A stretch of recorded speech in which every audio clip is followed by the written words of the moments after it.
মা, তুমি কেমন আছো? আমার পোষা বেড়াল খুঞ্চু, সে কেমন আছে? সে রাত্রিরে কার পাশে শোয়? দুপুরে যেন আলী সাহেবদের বাগানে না যায়। মা, ঝিঙে মাচায় ফুল এসেছে। তুলিকে আমার দূরে শাড়িটা পরতে বলো, আঁচলের ফোঁসটা যেন সেলাই করে নেয়। তুলিকে কত মেরেছি, আর কোনো দিন মারব না। আমি ভালো আছি, আমার জন্য চিন্তা করো না। মা, আমাদের ঘরের চালে নতুন খড় দিয়েছ, এবারে বৃষ্টি হয়েছে খুব। তরফদার বাবুদের পুকুরটা কি ভেসে গেছে? কালু ভুলুরা মাছ পেয়েছে কিছু? একবার মেঘের ডাক শুনে কই মাছ উঠে এসেছিল ডাঙায়। আমি আম গাছতলায় দুটো কই মাছ ধরেছিলাম, তোমার মনে আছে মা? মনে আছে আলী সাহেবদের বাগানের সেই নারকোল? চুরি করে আনেনি, মাটিতে পড়েছিল, কেউ দেখেনি। নারকোল বড়ার সেই স্বাদ এখনো মুখে লেগে আছে। আলী সাহেবের ভাই মিজান আমাকে খুব আদর করত। বাবা একদিন দেখতে পেয়ে চেলাকার দিয়ে পিটিয়েছিল আমাকে। আমার কি দোষ? কেউ আদর করলে আমি না বলতে পারি? আমার পিঠে এখনো সেই দাগ আছে। আলী সাহেবদের বাগানে যাইনি, আমি আর কোনো বাগানেই যাই না। সেই দাগটায় হাত বুলিয়ে বাবার কথা মনে পড়ে। বাবার জন্য আমার খুব কষ্ট হয়। আমি ভালো আছি, খুব ভালো আছি। বাবা যেন আমার জন্য একটুও না ভাবে। তুলি কি এখনো ভূতের ভয় পায়? তুলি আর আমি পুকুর ধারে কলা বউ দেখেছিলাম। সেই থেকে তুলির ফিটের ব্যারাম শুরু হলো। দাদা সেই কলা গাছটা কেটে ফেললো, আমি কিন্তু ভয় পাইনি। তুলিকে কত খেপিয়েছি। আমার না আবার মাঝরাত্রে সেই কলা বউ দেখতে ইচ্ছে করে। হ্যাঁ, ভালো কথা, দাদা কোনো কাজ পেয়েছে? নকুরবাবু যে বলেছিল বহরমপুরে নিয়ে যাবে। দাদাকে বলো, ওর ওপর আমি রাগ করিনি। রাগ পুষে রাখলে মানুষের বড় কষ্ট। আমার শরীরে আর রাগ নেই, আমি আর এক ফোঁটাও কাঁদি না। মা, আমি রোজ দোকানের খাবার খাই। হোটেল থেকে দুবেলা আমার খাবার এনে দেয়। মাংস মুখে দিই আর তুলির কথা, কালু ভুলুর কথা মনে পড়ে। তোমাদের গ্রামে পটল পাওয়া যায় না, আমি আলু পটলের তরকারি খাই, পটল ভাজাও খাই। হোটেলে কিন্তু কখনো শাক রান্না হয় না। পুকুর পাড় থেকে তুলি আর আমি তুলে আনতাম কলমি শাক। কি ভালো, কি ভালো! বিনা পয়সায় কোনো দিন আর কলমি শাক আমার ভাগ্যে জুটবে না। জোর হাওয়া দিলে তাল গাছের পাতা সরসর করে, ঠিক বৃষ্টির মতন শব্দ হয়। এই ভাদ্র মাসে তাল পাকে, টিপ টিপ করে তাল পড়ে। বাড়ির তাল গাছ দুটো আছে তো। কালু তালের বড়া বড় ভালোবাসে, একদিন বানিয়ে দিও। তা তেলের খুব দাম জানি, তবু একদিন দিও। আমাকে বিক্রি করে দিয়ে 6,000 টাকা পেয়েছিলে, তা দিয়ে একটা গরু কেনা হয়েছে তো। সেই গরুটা ভালো দুধ দেয়। আমার মতন মেয়ের চেয়ে গরুও অনেক ভালো।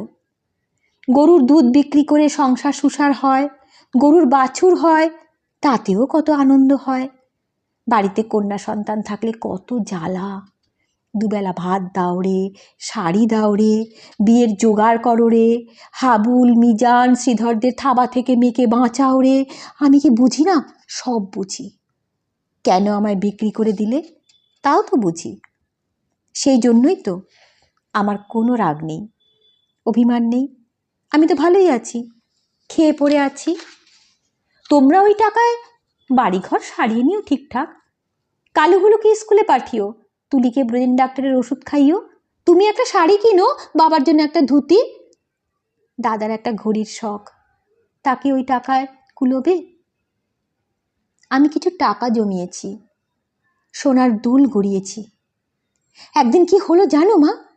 আকাশে খুব মেঘ জমেছিল, দিনের বেলা, ঘুরঘুরটি অন্ধকার। মনটা হঠাৎ কেমন কেমন করে উঠল।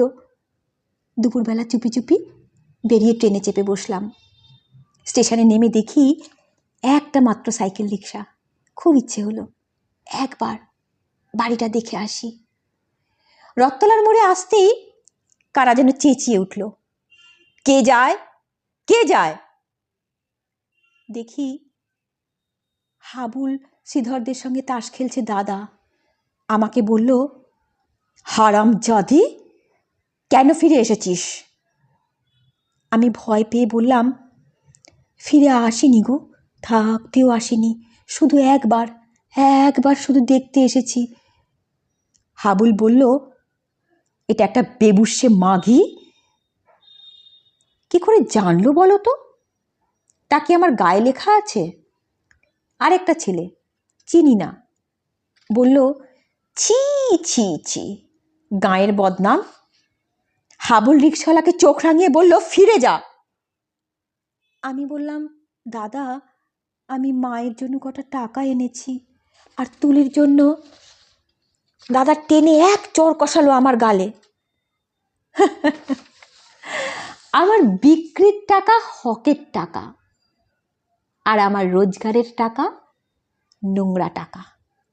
দাদা সেই পাপের টাকা ছোঁবে না, ছিনিয়ে নিল শ্রীধর। আমাকে ওরা দূর দূর করে তাড়িয়ে দিল। আমি তবুও দাদার ওপর রাগ করিনি। দাদা তো ঠিকই করেছে। আমি তো আর দাদার বোন নই, তোমার মেয়ে নই, তুলির দিদি নই। আমার টাকা নিলে তোমাদের সংসারের অকল্যাণ হবে। না না না না, আমি চাই তোমরা সবাই ভালো থাকো। গরুটা ভালো থাকুক, তাল গাছ দুটো ভালো থাকুক, পুকুরে মাছ হোক, খেতে ধান হোক, ঝিঙে মাচায় ফুল ফুটুক, আর কোনো দিন ওই গ্রাম অপবিত্র করতে যাব না। আমি খাট বিছানায় শুই, নীল রঙের মশারি, দোরগোড়ায় পাপোশ আছে, দেওয়ালে মা দুর্গার ছবি, আলমারি ভর্তি কাঁচের গেলাস, বন বন করে পাখা ঘোরে, সাবান মেখে রোজ চান করি। এখানকার কুকুরগুলো সারা রাত ঘেউ ঘেউ করে। তাহলেই বুঝেছ কেমন আরামে আছি আমি। আমি আর তোমার মেয়ে নই, তবু তুমি আমার মা। তোমার আরো ছেলে মেয়ে আছে, আমি আর মা পাবো কোথায়? সেই জন্যই তোমাকে চিঠি লিখছি মা। তোমার কাছে একটা খুব অনুরোধ আছে, তুলিকে একটু যত্ন করো। ও বেচারি বড় দুর্বল, যতই অভাব হোক তবু তুলিকে তোমরা তোমার পায়ে পড়ি মা। তুমি বাবাকে বুঝিয়ে বলো, তুলিকেও যেন আমার মতন আরামের জীবনে না পাঠায়। যেমন করে হোক তুলির একটা বিয়ে দিও, ওর একটা নিজস্ব ঘর সংসার, একজন নিজের মানুষ। আর যদি কোনো রকমেই ওর বিয়ে দিতে না পারো, ওকে বলো গলায় দড়ি দিয়ে মরতে, মরলেও বেঁচে যাবে। না না না, কি অলক্ষণে কথা বলছি আমি। তুলি বেঁচে থাকুক, আর সবাই বেঁচে থাকুক। তুলির যদি বিয়ে না হয়, না হোক। হে ভগবান, গরিবের বাড়ির মেয়ের কি বিয়ে না হলে বাঁচতে পারে না?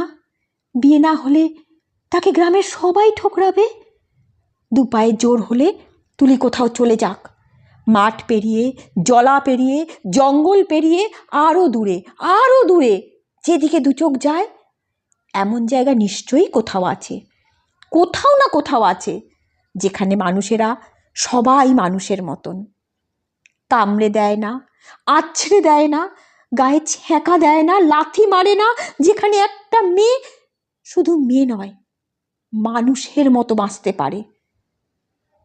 মা, তুমি আমার মা। আমি হারিয়ে গেছি, তুলিকে তুমি, তুলি যেন আমার মতন না হয়।